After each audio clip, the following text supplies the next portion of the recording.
This week on The Travel Show.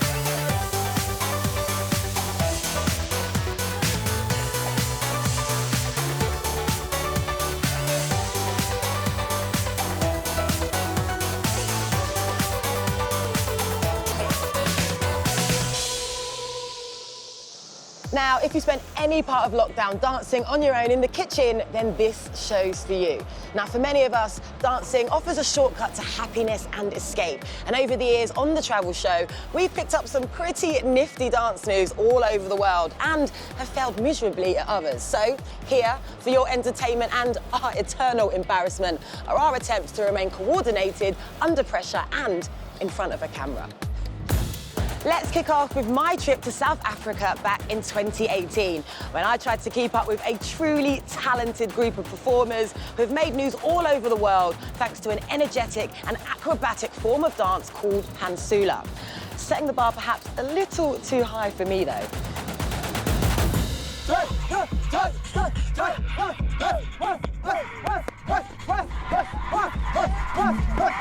This is Pantsula. This style of dancing is absolutely incredible. It's fast-paced, it's energetic, and it's technical. But for young South Africans, it's so much more than that. It's a movement that encapsulates storytelling, fashion, and social expression. And just look at those dance moves. My mind is just blown.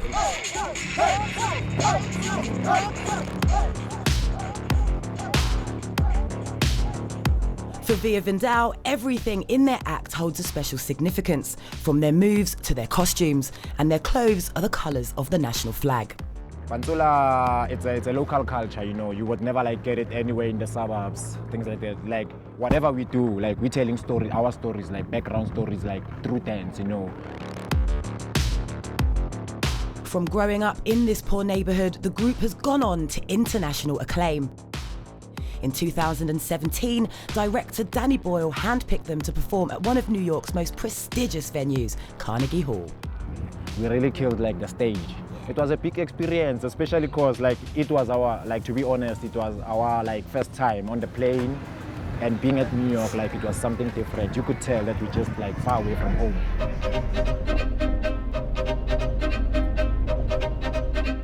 The background of the dance is closely tied to the history of the nation. We're on our way to the biggest township in South Africa, Soweto.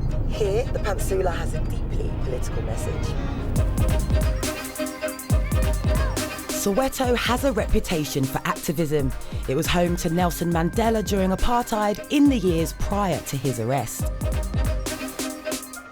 Pantsula has its roots in the same era. It mashed contemporary forms with traditional African dance, an act of cultural defiance against the oppressive white government.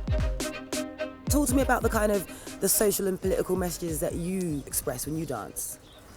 The first political message is that Tina, as black people, we are powerful, you know. And the second is we're trying to tell the world that we're still free, but we're still bearing a lot of brands. We still have to push, ourselves, and we have to push ourselves 10 times harder than any other individual.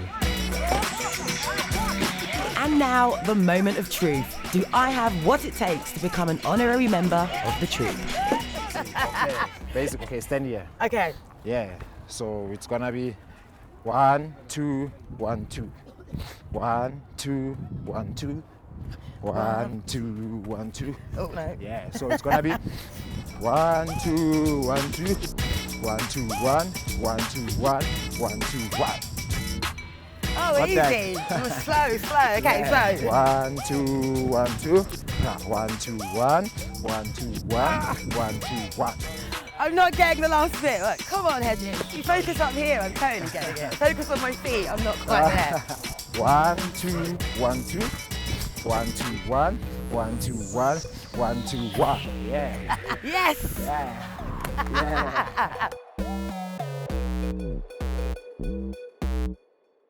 It's funny, but I get tired just watching that again. What a truly amazing bunch of performers.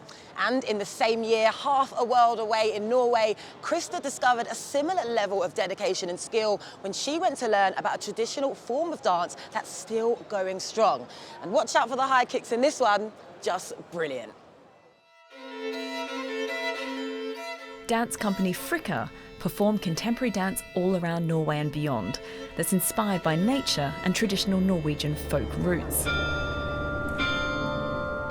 They've agreed to come and show me some of the traditional elements found in Norway's Halling dance.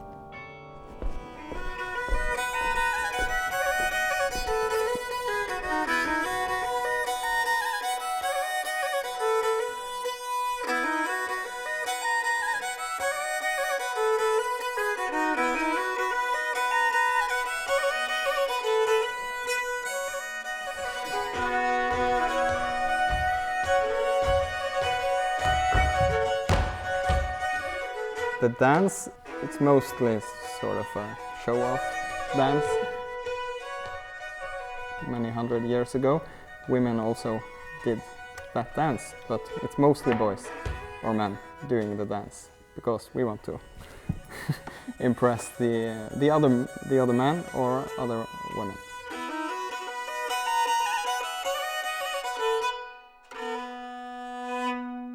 Put the right foot in front of the left, sidewards. Believe me, this is harder than it looks. And if you jump a bit on each step, 1, 2. Yes, nice. And then around. But I think I'm getting the hang of it. 1, 2, 1, 2. Nice!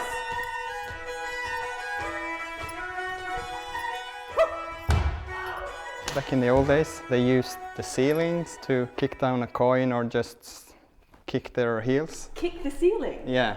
You know, there were a bit smaller houses back in the old days. But in the 1800s, the military started with competitions, kicking a hat from a stick.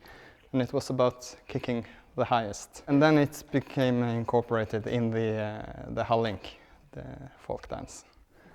Everybody in Norway, I think, if I say Halling, they say kicking the hat. Like, it's like the main goal in the Halling, but it's more like the dance is the main goal, kicking the hat is sort of topping it.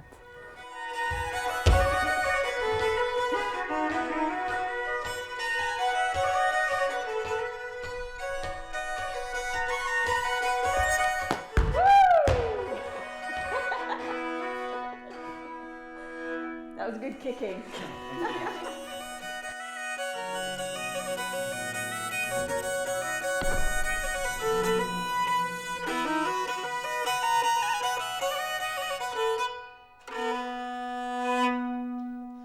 You've got to admit, those high kicks were pretty impressive. Krista in Norway back in 2018. Now here's something else to not try at home, especially if you value your joints. Now, Peruvian scissor dancing dates back over 500 years, and some people claim it's the inspiration behind modern breakdancing. Now, with a heritage like that, we just had to send Carmen to investigate in 2017.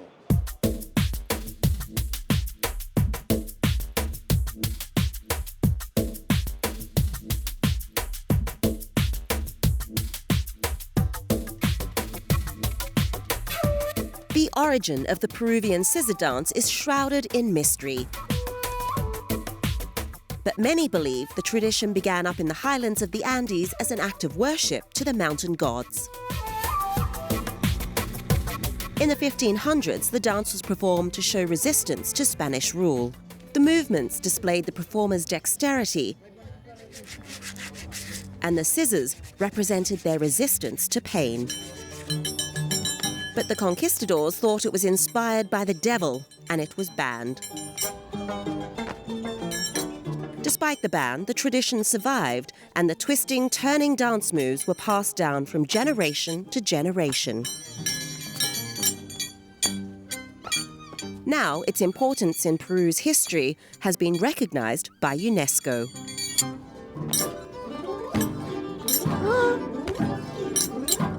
And its back-breaking moves would put many breakdancers to shame.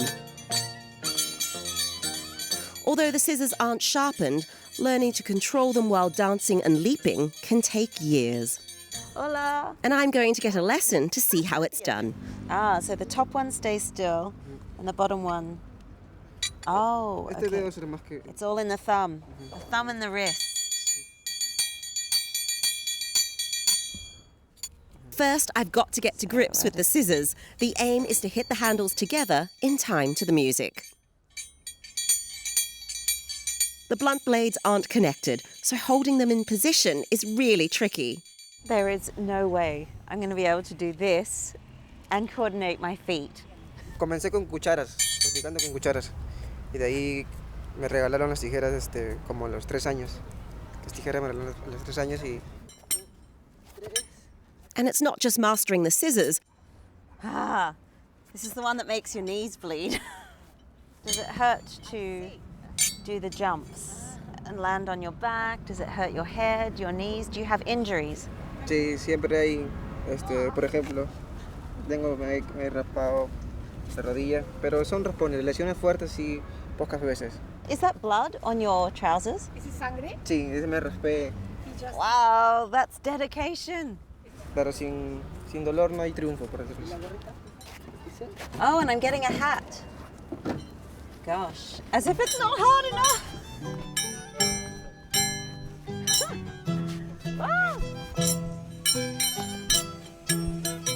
After a few minutes, I'm exhausted. I can't even imagine how hard it would be to do these moves up in the Andes, where the thin air makes everything so much harder. These guys are true athletes. Oh, that was hard work. Some of those moves look truly, truly back-breaking, just amazing. Carmen and the Scissor Dancers of Peru back in 2017. Well, we've got plenty more for you, so make sure you stay with us because coming up, Henry learns it's all in the eyes in India. And Krista leaves the folk music of Norway behind to attend a grand ball in Vienna. I only just learned how to do it today.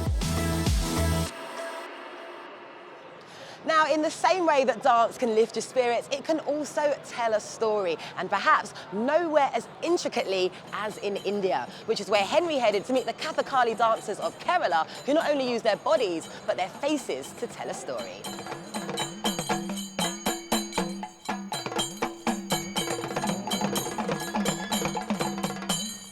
To learn more about Kathakali, I've come here to meet a man whose family have been performing the dance for the past 100 years here in Cochin.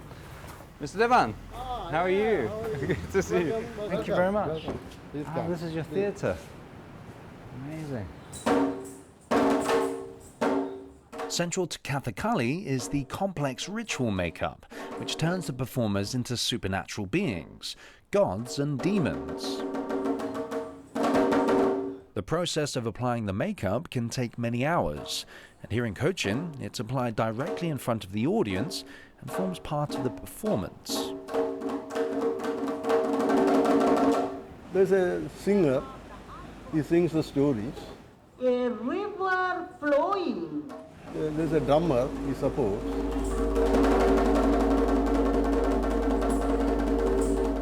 The dancer translates these songs through movement of eyebrows, eyes, eye muscles, lips, fingers, footwork.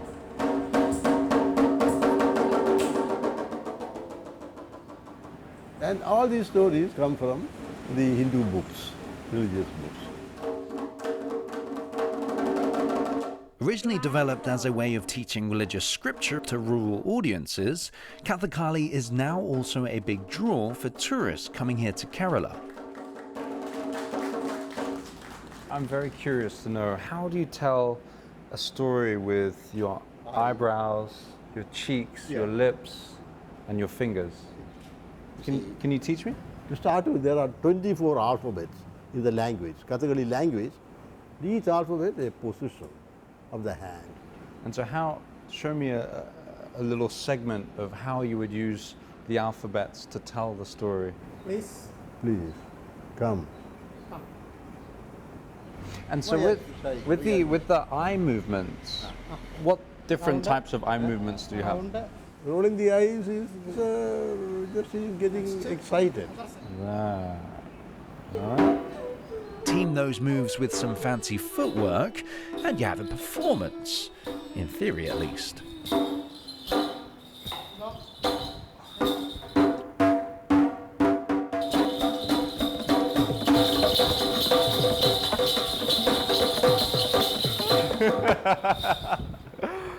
That's very good, very impressive.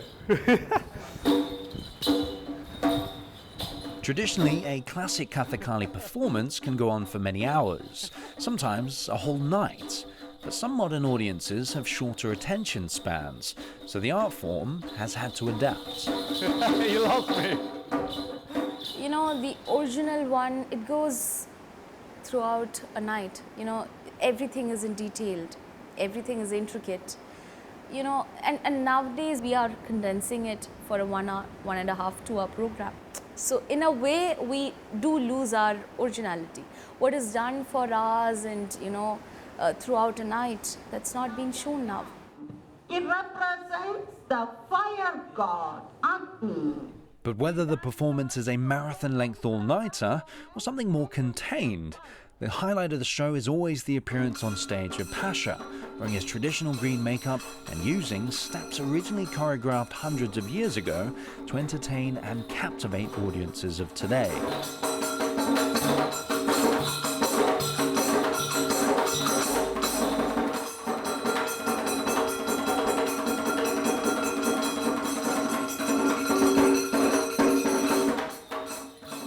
Well, we're almost at the end of this week's programme, but we've just got time for one more dance-off. So let's take a trip all the way back to 2015, long before social distancing had ever been heard of, and when the bigger the party, the better it was. Let's hope we can all return to those times before too long. In the meantime, here's Krista trying to master a classic waltz in the run-up to a spectacular ball in Vienna.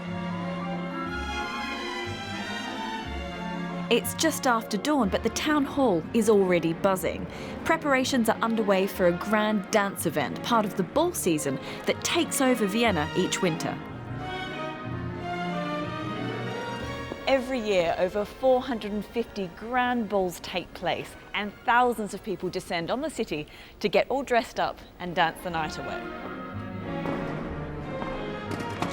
These preparations are for the Blumenball, or Flower Ball, an event for 3,000 guests. A team of 250 people have spent a week getting everything ready, and today they're busy decorating the hall with 80,000 flowers. 200 years ago, common people were allowed to dance for the first time. Before that, it was the privilege of the nobility alone. The Viennese people were enthralled, and that popularity continues to this day. Over 300,000 people attend the city's balls each season. But no two events are the same.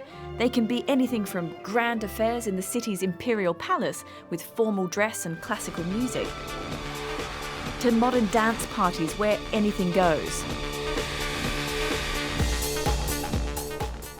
This season of events also represents big business for the city, boosting the Viennese economy by around 200 million euros each year. This is perhaps not surprising when the most sought-after events can cost you up to 250 euros just to get through the door. Well, if you're going to attend one of these grand balls, you can't just turn up in jeans. You have to look the part.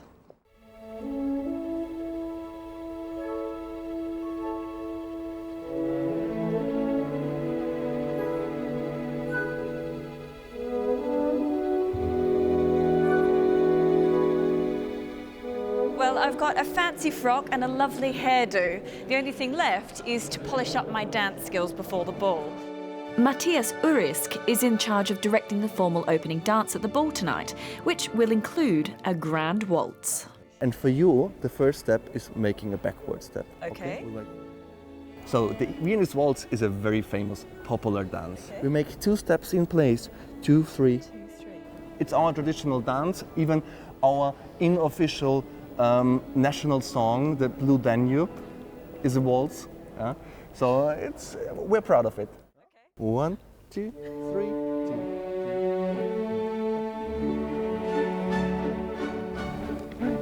2. 2, 3, left.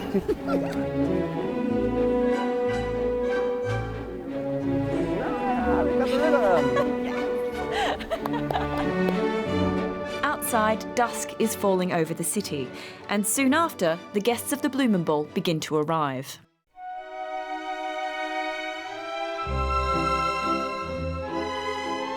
The ball opens with a formal performance. Then suddenly the floor is crowded with dancing couples, old and young, who seem to seriously know their stuff. It's so nice. It makes you want to take up dance lessons.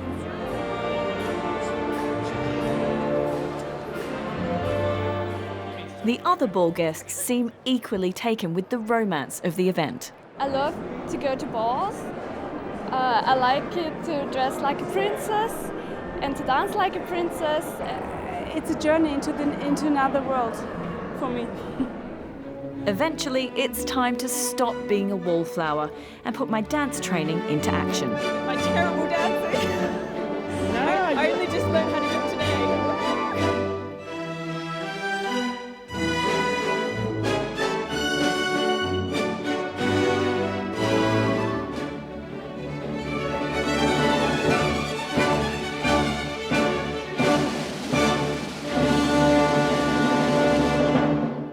Krista doing a pretty convincing waltz there, it has to be said. Now, sadly, most of those sumptuous balls have been cancelled again this year, but hopefully they'll be back bigger and better in 2022. Now, I do hope you've enjoyed this look back with me and that we've managed to give you some travel inspiration and maybe even a few moves for when we can all hit the road again. Let's hope it's not too long to wait until then. In the meantime, make sure you catch us next week if you can, when Addie's back in the travel show van for the second leg of our Road to Recovery tour across the UK. Hey, come on! I'm on! This time he's crossing England's biggest county from seaside to countryside to see how the people and places of North Yorkshire are recovering from lockdown. Believe me, that promises to be a good one, so I do hope you'll join us. Until then though, from me, Lucy Hedges and everyone else here on the show, thanks for watching and goodbye.